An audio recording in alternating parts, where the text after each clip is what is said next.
siap? Oke, Bu, ini lubang Jepang ini sebetulnya yang bikin bukan orang Jepang, tapi orang kita yang kerja paksa Romusa dulu. Nah, para Romusa dulu, mereka itu bukan pula orang Sumatera, tapi mereka didatangkan daripada Jawa, Kalimantan, Sulawesi. Habis kerja, mereka itu dibunuh semua. Soalnya ini lubang rahasia di Jepang. Nah, ini lubang Jepang ini dia bikin di tahun 42 sampai 45, baru diketahui sama masyarakat Bukit Tinggi ada lubang di sini baru tahun 46, 1 tahun setelah kita merdeka. Jadi semenjak tahun 46 sampai 85 ini dibiarkan aja. Ini baru resmi jadi objek wisata 11 Maret 86. Jadi 86 baru jadi objek wisata. Nah, ini pun panjang lubang Jepang ini yang dijadikan objek wisata yang kita tengok petakan itu, Bu ya. Itu total keseluruhan dia punya panjang ada 1470 meter. Nah, 1470 meter, tapi yang kita jalani jalan utamanya aja itu ada lebih kurang 400 meter. Soalnya di dalam ini terdapat 21 kamar-kamar, jadi kita tidak perlu masuk satu persatu, sudah bisa kita tengok aja. Nah, ini pun baru disemen oleh pemerintah Bukit Tinggi tahun 2004. Disemen. Tapi tentang penyemen ini memang terjadi pro dan kontra. Kebanyakan kontra, masalahnya keasliannya hilang. Tapi nanti bisa kita tengok yang asli, sebetulnya lebih bagus asli daripada semen. Jadi di mana? Nanti kita tengok yang aslinya. Oh. Nah, ini maksud Jepang membuat lubang ini buat pertahanannya. Pusat pertahanannya di Sumatera, di Bukit Tinggi ini. Dalam rangka mempersiapkan diri untuk perang Asia Timur Raya. Jadi karena mereka negaranya dibom oleh sekutu, jadi ini ditinggal. Masih dalam tahap pemikiran dulunya. Nah, kalau zaman sekarang ini, Bu ya, turis Jepang kalau datang sini 1 atau 2 orang, kebanyakan tidak berani masuk sini. Kalau dia datang 1 2 orang, mungkin mereka itu menyangka orang Bukit Tinggi masih dendam, takut nanti dibunuh pula di dalam. Mereka aja yang merasa takut. Padahal kan tak mungkin. Yang pertama, kita udah merdeka.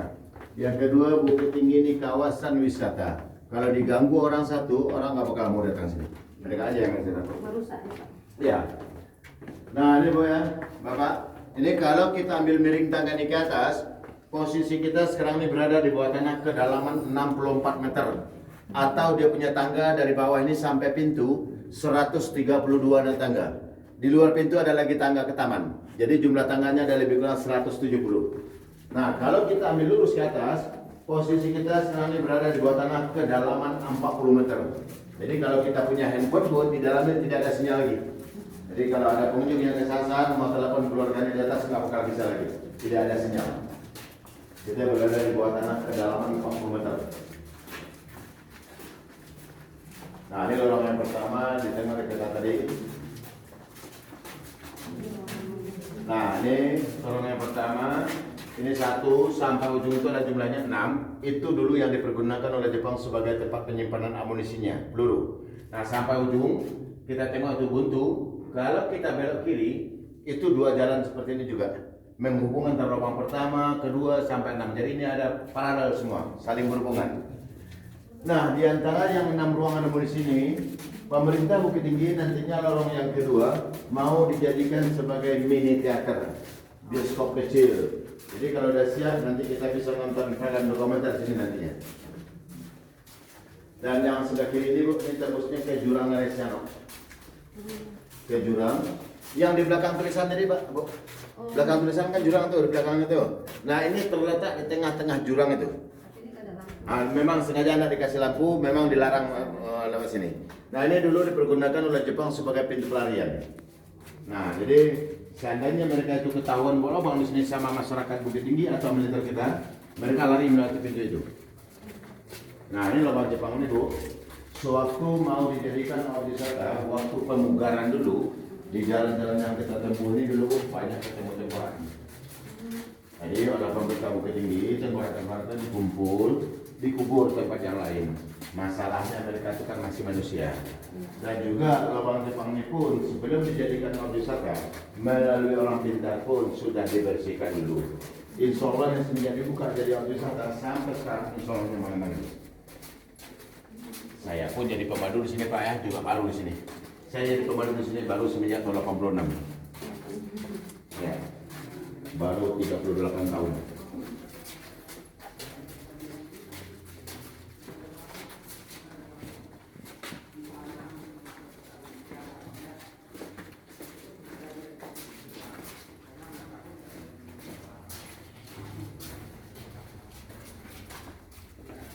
Oke, nah ini Bu ya, sekarang ini kita berada di tengah-tengah lubang Jepang yang dijadikan Aushisaka ini, pasir tengah. Daripada ujung sana sampai ujung situ ada lorong-lorong seperti ini bergeser 15 buah. Ya, tadi ada 6, sekarang 15. Di antara 15 lorong ini, yang lorong ini dulu dipergunakan oleh Jepang sebagai ruang sidang. Yang di sebelah kanan ini satu, yang di sebelah kiri ini satu, dulu dipergunakan sebagai ruang makan. Dan lebihnya 12 buah lagi dipergunakan Jepang sebagai kamar-kamar tidur atau barak-barak militer Jepang.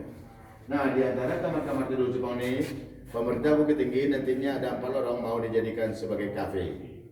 Tapi tempat jualannya sudah disediakan oleh pemerintah, yang mau jualan yang tidak ada. Yang orang takut jualan dalamnya. Yang ditakutkan orang jualan dalamnya ada 2. Yang pertama, rugi siapa yang mau belanja. Yang kedua, kalau kita terlalu lama di dalam ini nanti kita bisa dapat penyakit paru-paru basah, udaranya lembab. Nah, itu yang ditakutkan.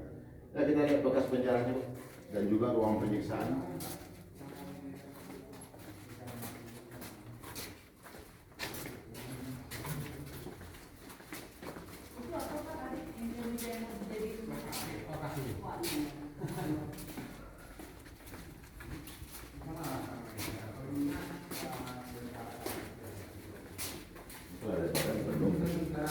Lebaran penuh. Ramai kali orang. Nah, ini yang mau di kafe itu. Tempatnya udah disediakan. Yang mau jualan dan tidak ada. Yang orang takut jualan lagi. Takut rugi dan juga takut nanti dapat penyakit. Ini lagi. Ya, udah lembab. Ya. Kita lihat penjara sini. Nah, ini saya bilang tadi Bu, ini di semen banyak yang kontra, saya aslinya hitam. Yang kedua, akibat di semen seperti ini, lepas ya kan? Jadi bangunan sendiri gini. Nah, ini yang aslinya Bu, ini sebelah sini. Sebetulnya Bu lebih bagus asli daripada semen. Lebih kuat. Nah, daripada semen kayak ini, lebih bagus asli. Soalnya tanah ini kan yang mengandung air. Lama-lama kertas semen itu hilang, dia jatuh. Nah, ini aslinya Bu. Bagus asli kayak ini nih daripada di semen. Bayangkan semenjak tahun 42 sampai sekarang sudah kayak rusak Bu. Nah, ini Bu. Nah, ini kita tengok nih samping kiri kanan kan ada lubang garis-garis nih.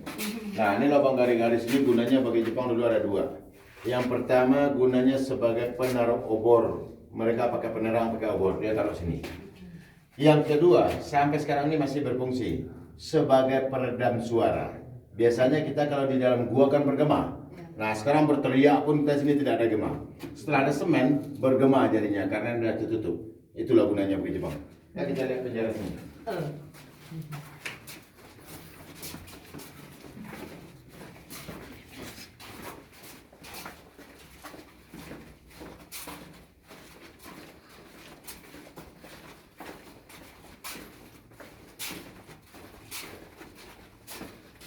Nah, ini Bu, inilah dulu yang dipergunakan oleh Jepang sebagai penjaranya. Ini penjaranya ini dulu panjang nih ke dalam ada lebih kurang 15 meter dulunya. Tapi sekarang udah pendek. Itu bukan karena longsor pendeknya. Tapi jalannya sebelum dikasih batu ini Bu, dulu tanahnya nggak rata, bergelombang-gelombang. Nah, didatarkan dulu waktu pemugaran, lebih-lebih tanah itu mereka buang ke dalam nih. Makanya sekarang pendek. Nah, guna penjara ini bagi orang kita yang membangkang mau kerja, mereka dipenjara di sini, setelah itu mereka disiksa dan langsung dibunuh. Setelah mereka mati semua, mereka tuh bukan dikubur, tapi mereka dibuang ke sungai melalui lubang. Oh, itu tembusannya langsung Ke sungai ini Bu. Ya. Nanti kita lihat sungai dari atas nanti. Nah, ada lubang yang bawah ini Bu, dulu besarnya sama besar yang di atas ini dulu. Tapi sekarang udah kecil, memang disengaja diperkecil untuk menjaga keamanan pengunjung. Nah, jadi mayat itu mereka tarik sampai di sungai, baru mereka dibuang dalam sungai. Jadi dihanyutkan air, bukan tinggal dalam lubang ini seperti lubang buaya. Yang atas ini gunanya sebagai pintu pengintai. Nah, ruang ini mereka bilang dapur itu sebagai tipuan aja. Malah ini difungsikan oleh Jepang dulunya sebagai ruangan penyiksaan. Bukan buat masak, tapi ini sebagai ruang penyiksaan. Kalau mereka menggunakan buat masak di sini, otomatis pasti asap keluar sini. Bisa diketahui bahasa orang bikin lubang itu sebagai tipuan aja mereka bilang dapur. Jadi lubang ini dia bikin tahun 42 sampai 45, baru diketahui sama masyarakat Bukit Tinggi ada lubang di sini baru tahun 46, 1 tahun setelah kita merdeka. Jadi suatu pembikinan lubang ini masyarakat Bukit Tinggi tidak ada yang tahu. Masalahnya mereka memulainya bukan dari pintu masuk tadi, Bu. Pintu masuk tadi itu 10 meter ke bawah, itu kecil dulu, sama besar yang di dapur tadi. Jadi besar oleh pemerintah Bukit Tinggi. Nah, inilah aslinya itu bagus lagi nih daripada semennya, dasarnya baru ke atas.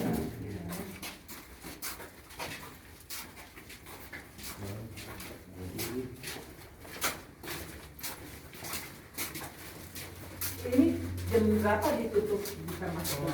Penjualan tiket itu sampai jam 6. Menutup beberapa kawan-kawan ini sampai Ini akibat semen ini. Pas tanah ini kan dia mengandung air. Lama-lama getah semennya hilang, dia jatuh seperti ini. Nah, memang orang kita kan berbicara beberapa waktu. Jadi apa nilai itu apa? Hilang nilai sejarahnya jadi.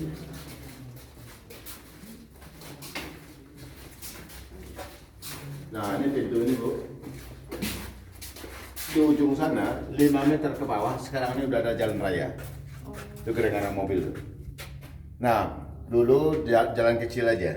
Nah, dulu seandainya ada masyarakat yang lewat di jalan itu membawa hasil panen, setelah diintai dari pintu pengintai tadi, mereka disergap, langsung mereka ditangkap, hasil panennya dirampas, orangnya langsung dibunuh. Masalahnya kalau orang Bukit Tinggi, Bu, ditangkap, disuruh kerja di sini, orang Bukit Tinggi akan mengetahui daerah. Nah, nanti bisa mereka meloloskan diri. Makanya para pekerja didatangkan daripada luar Sumatera. Maksud mereka ditukar seperti itu, seandainya orang Jawa itu sempat lolos ke sini. Yang pertama, orang Jawa tidak tahu kawasan kemana mulai. Yang kedua, zaman dulu bahasa nasional belum semua orang kita bisa bahasa Indonesia. Jadi seandainya ada masyarakat orang Jawa itu sempat lolos, ketemu sama orang Minang. Orang Jawa ngomong Jawa, orang Minang ngomong Minang, jadi tak nyambung, nggak bisa bongkar rahasia. Itulah taktik mereka. Kalau orang Bukit Tinggi dulu bukan tidak ada yang jadi Romusa dulu, ada. Tapi menurut orang tua sini mereka itu dibawa ke Riau, bikin jalan berkaki. Jadi mereka ditukar-tukar. Tapi memang bikinannya Jepang, pekerjaannya. Otak Jepang tergunakan untuk Jepang yang kerja orang kita. Romusa itu. Karena lebih kejam Jepang Ya, 350 tahun Belanda, 3,5 tahun Jepang lebih kejam Jepang. Jepang. Nah, ini kita keluar sini, Bu, baru kita naik tangga di luar negeri. Nah, ini pintu ini dulu dipergunakan oleh Jepang sebagai pintu utamanya. Maksud pintu utama itu tempat dia start dan bikin lubang Jepang ini. Dari sini dia mulai pengerjaannya. Baru mereka bikin kamar-kamar di dalam, baru tembus ke atas tadi. Jadi dia membawa para pekerja, mengeluarkan tanahnya, membawa makanan dari sini semua. Tapi sampai sekarang ini, Bu, masih ada yang belum dapat diketahui, masih kameranya. Ada 3. Yang pertama, kemana dia buang bekas galian tanah ini. Yang kedua, berapa ribu jumlah orang kita yang jadi korban. Yang ketiga, pimpinannya di sini dulu yaitu Jenderal Watanabe. Apakah dia sudah mati, kemana dia pergi, sampai saat ini tidak diketahui. Jadi yang 3 itu masih tanda tanya. Itulah tentang cerita orang Jepang semua. Jadi kalau mereka tumpuh di Galesiano, tanah ini mungkin mereka sudah sampai itu 1 gunung.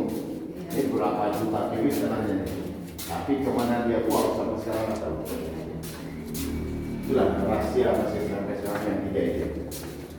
Nah, ini Ibu sebelah kanan, sebelah kiri ini digali baru oleh pemerintah Bukit Tinggi mau bikin musola. Tapi itu mubazir, siapa yang mau sholat ini di atas masih banyak. Nah, ini digali baru mau bikin toilet. Kalau toilet sudah bersih nanti baunya bisa ditiup ke dalam. Dan semua ada jadi difungsikan. Akhirnya semua mubazir. Kita naik tangga di sini. Baru kita lihat pemandangan yang ada di uang 2000 ya.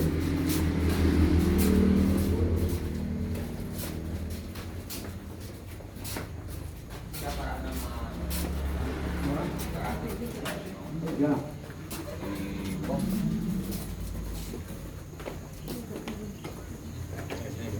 orang enggak